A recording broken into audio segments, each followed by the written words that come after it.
শিক্ষার্থীদের আন্দোলনে মুদি দোকানদার আবু সাইদকে হত্যার অভিযোগে সাবেক প্রধানমন্ত্রী শেখ হাসিনা সহ 7 জনের বিরুদ্ধে মামলা করা হয়েছে।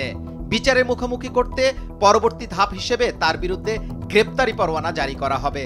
প্রশ্ন হলো, বিচারের মুখোমুখি হতে দিল্লিতে অবস্থান করা শেখ হাসিনাকে কি ফেরত দেবে ভারত? এ বিষয়ে দেশটির সঙ্গে বাংলাদেশের কি কোনো চুক্তি আছে? ভারতের পররাষ্ট্র মন্ত্রণালয়ের ওয়েবসাইটে এই সংক্রান্ত একটি তথ্য রয়েছে। তথ্যটি 2016 সালের 11 আগস্ট প্রকাশ করা হয়। এতে বলা হয়েছে, সার্কভুক্ত দেশগুলোর মধ্যে ভারতের সঙ্গে বাংলাদেশ ও নেপালের প্রত্যাবর্তন বা অপরাধের অভিযুক্তদের ফেরত দেওয়ার চুক্তি রয়েছে। এছাড়া শ্রীলঙ্কার সঙ্গে প্রত্যাবর্তনের ব্যবস্থাও বিদ্যমান রয়েছে। এসব দ্বিপাক্ষিক চুক্তি ছাড়াও 1987 সালে সার্ক সন্ত্রাস দমন আঞ্চলিক সম্মেলনে চুক্তি স্বাক্ষরিত হয়েছিল। 2004 সালে সার্কের এই চুক্তি অতিরিক্ত প্রোটোকল স্বাক্ষরিত হয়। এর লক্ষ্য ছিল সন্ত্রাস বিরোধী কর্মকাণ্ডে ব্যবহারের জন্য থাকা বিধান, অর্থ সংগ্রহ করাকে অপরাধ হিসেবে গণ্য করার বিষয়টি শক্তিশালী করা। এই চুক্তির আরও লক্ষ্য ছিল এ ধরনের কর্মকাণ্ড ও অর্থায়ন প্রতিরোধ ব্যবস্থা গ্রহণ করা। বাংলাদেশের সঙ্গে প্রত্যাবর্তন চুক্তির ব্যাপারে দেশটির পররাষ্ট্র মন্ত্রণালয়ের ওই তথ্য বলছিল, 2016 সালের 28 জুলাই বাংলাদেশ ও ভারত বিদ্যমান প্রত্যাবর্তন চুক্তির ধারা 10(3) সংশোধনের জন্য একটি চুক্তি করে। এই চুক্তির লক্ষ্য হল দুই দেশে পলাতক আসামিদের দ্রুত সময়ের মধ্যে প্রত্যাবর্তন করা।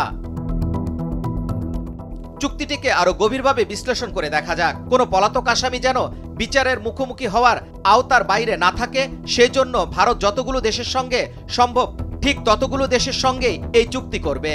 ভারতীয় পররাষ্ট্র মন্ত্রণালয়ের তথ্য অনুযায়ী 2013 সালের 28 জানুয়ারি তাদের পররাষ্ট্রমন্ত্রী ঢাকা সফরের সময় বাংলাদেশের সঙ্গে প্রত্যাবর্তন চুক্তি করা হয়।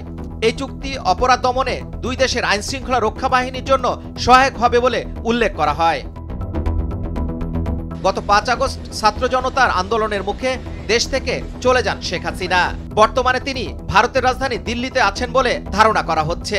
বাংলাদেশ থেকে ভারত হয়ে তার তৃতীয় কোনো দেশে চলে যাওয়ার পরিকল্পনা থাকলেও আপাতত সেটি সম্ভব হচ্ছে না। মামলার অভিযোগে বলা হয়েছে, সম্প্রতি কোটা সংস্কার আন্দোলনে হাজার হাজার ছাত্র জনতার মিছিল সমাবেশ করে। শান্তিপূর্ণ মিছিলে দেশের বিভিন্ন এলাকায় নির্বিচারে গুলি চালানো হয়। বহু ছাত্র জনতা নিহত ও আহত হন। গত 19 জুলাই মোহাম্মদপুরের বসিলার 40 ফিট এলাকায় ছাত্র জনতার শান্তিপূর্ণ মিছিল সমাবেশ করছিল। সেখানে পুলিশ নির্বিচারে গুলি চালায়। রাস্তা পারাপারের সময় স্থানীয় মুদি দোকানদার আবু সাইদ মাথায় গুলিবিদ্ধ হয়ে ঘটনাস্থলে নিহত হন। যুবরাজ ফয়সাল, ভোরের কাগজ, ঢাকা।